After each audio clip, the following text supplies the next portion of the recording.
Gunung Galunggung adalah gunung berapi yang terletak di Provinsi Jawa Barat. Sebagai gunung berapi aktif, Galunggung telah beberapa kali meletus dan menimbulkan kerusakan di daerah sekitarnya. Namun selain sebagai objek wisata, Gunung Galunggung juga menyimpan sejumlah mitos dan legenda yang melekat pada keberadaannya. Namun sebelum menyimak selengkapnya, silakan bantu kami dengan cara klik tombol subscribe dan nyalakan tombol loncengnya agar Anda mendapatkan notifikasi video terbaru dari kami secara gratis. Untuk menghasilkan suara yang lebih jernih, silakan gunakan headset Anda. Selamat menikmati hidangan ini. Salah, maksudnya selamat mengikuti. Check it out.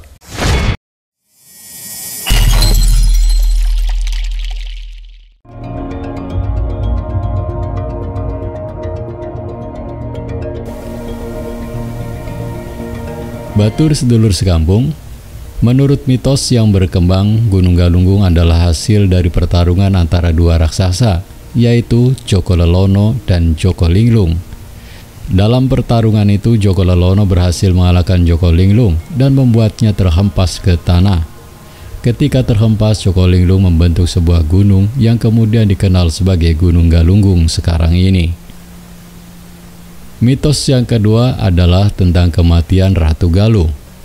Mitos ini berkaitan dengan keberadaan Ratu Galuh, seorang ratu yang berkuasa di wilayah Sunda pada abad ke-16. Konon, Ratu Galuh meninggal dunia dan dimakamkan di Gunung Galunggung. Menurut legenda, Ratu Galunggung meninggal karena kesedihan yang mendalam setelah putranya Ki Widasuta terbunuh dalam sebuah pertarungan. Mitos yang ketiga, mitos Gunung Galunggung sebagai tempat bertapa. Mitos ini berkaitan dengan keberadaan sejumlah sesepuh dan orang suci yang memilih Gunung Galunggung sebagai tempat bertapa. Konon, mereka melakukan meditasi dan memperdalam ilmu kebatinan di sekitar kawasan gunung. Beberapa pesanggrahan atau tempat bertapa yang dipercaya berada di sekitar Gunung Galunggung adalah pesanggrahan Ki Manguntapa, pesanggrahan Ki Buyut Rusmi, dan pesanggrahan Ki Cidahu. Mitos yang keempat adalah orang bunian. Orang bunian adalah makhluk halus yang dipercaya mendiami Gunung Galunggung. Konon, mereka adalah makhluk yang memiliki kekuatan supranatural dan seringkali memberikan pertolongan atau memberikan petunjuk kepada manusia. Orang bunian biasanya tidak terlihat oleh manusia biasa, namun kadang-kadang mereka menampakkan diri dalam bentuk seekor burung atau binatang. Mitos Galunggung yang kelima adalah sebagai tempat para dewa turun ke bumi.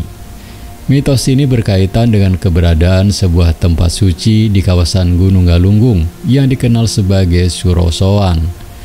Menurut legenda, Suro Soan adalah tempat para dewa turun ke bumi dan memberikan berkat kepada manusia.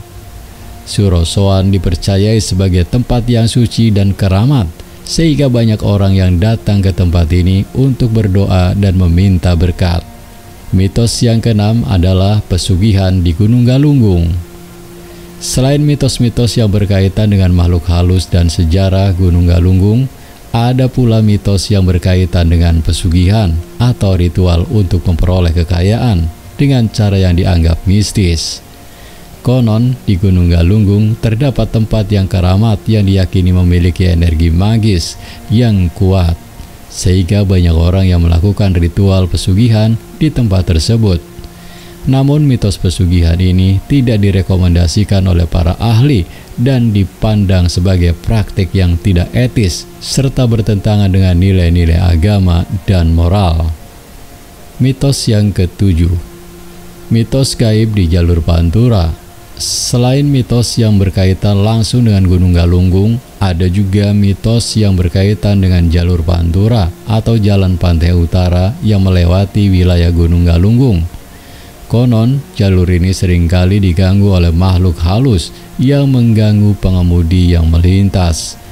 Beberapa mitos mengatakan bahwa di sekitar jalur Pantura terdapat pocong atau kuntilanak yang muncul di malam hari secara tiba-tiba, sehingga membuat orang yang melintas merasa takut dan terganggu. Mitos yang kedelapan, mitos kebangkitan Gunung Galunggung. Mitos yang berkaitan dengan Gunung Galunggung berikutnya adalah kebangkitan gunung setelah letusan besar pada tahun 1982. Konon setelah letusan besar tersebut, Gunung Galunggung tidak lagi menjadi gunung yang aktif dan aman untuk didaki. Namun beberapa waktu lalu muncul kabar bahwa Gunung Galunggung akan bangkit kembali dan menyemburkan lava seperti saat letusan dahulu.